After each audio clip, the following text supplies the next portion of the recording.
AI Argument for Universal Salvation Revisited. This is a quick update to the original argument that resulted from my debate with AI. I was using ChatGPT, by the way. In my previous video, I went over a debate I had with AI that I lost using an old argument I had that goes like this. 1. If God is all-powerful and all-loving, then he can and will save all people. God is all-powerful and all-loving.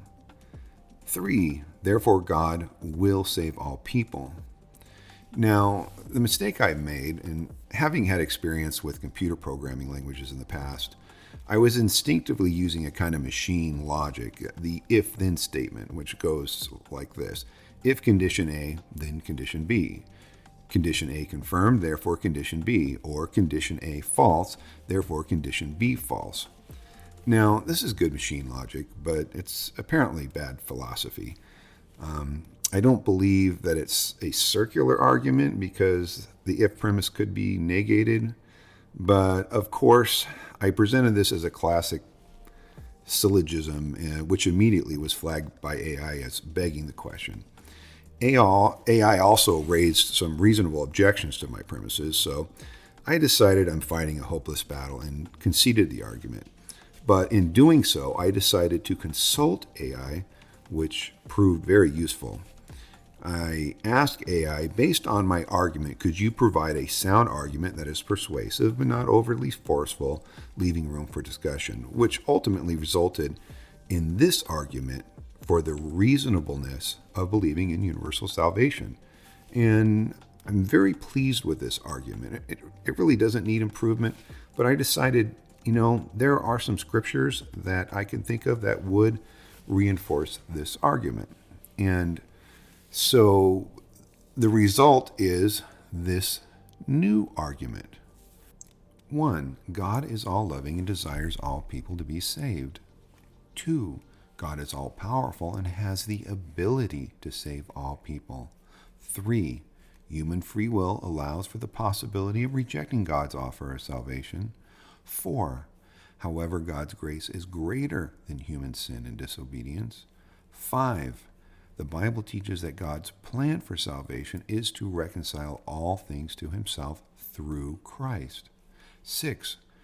God's love for humanity is demonstrated by the sacrificial death of Christ on the cross, which is sufficient for the salvation of all people. 7. The Lord corrects those he loves, and he loves even his enemies. 8. The Bible teaches that God must be all in all, putting all things in subjection to Christ. 9. The Bible teaches that ultimately every knee will bow and tongue confess Jesus as Lord.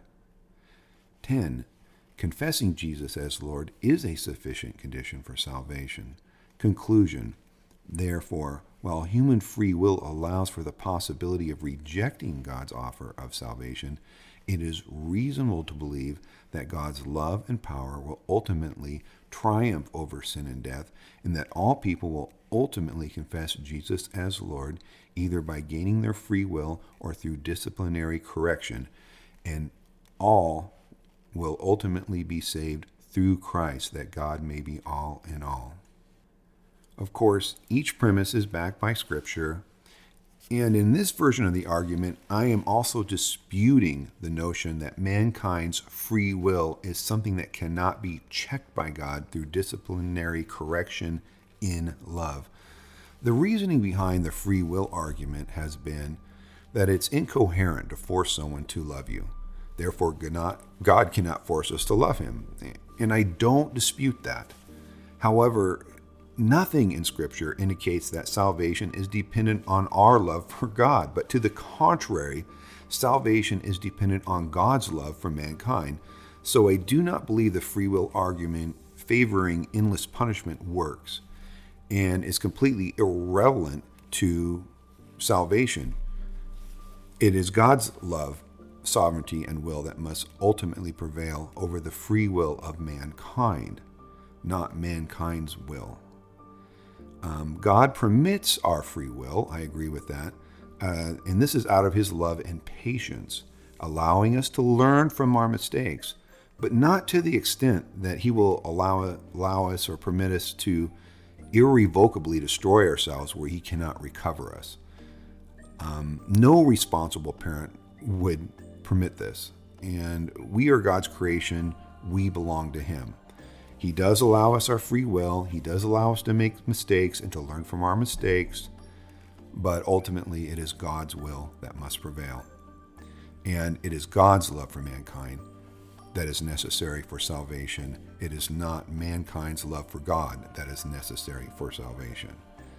So while the original argument that AI provided was sufficient to establish the reasonableness of universal salvation, this extended version bolsters that reasonableness and in believing in the restoration of all people ultimately. And that's what I've always been teaching here, the doctrine, the ancient doctrine of universal restoration, which actually isn't universal salvation, it's universal restoration for those who were not saved.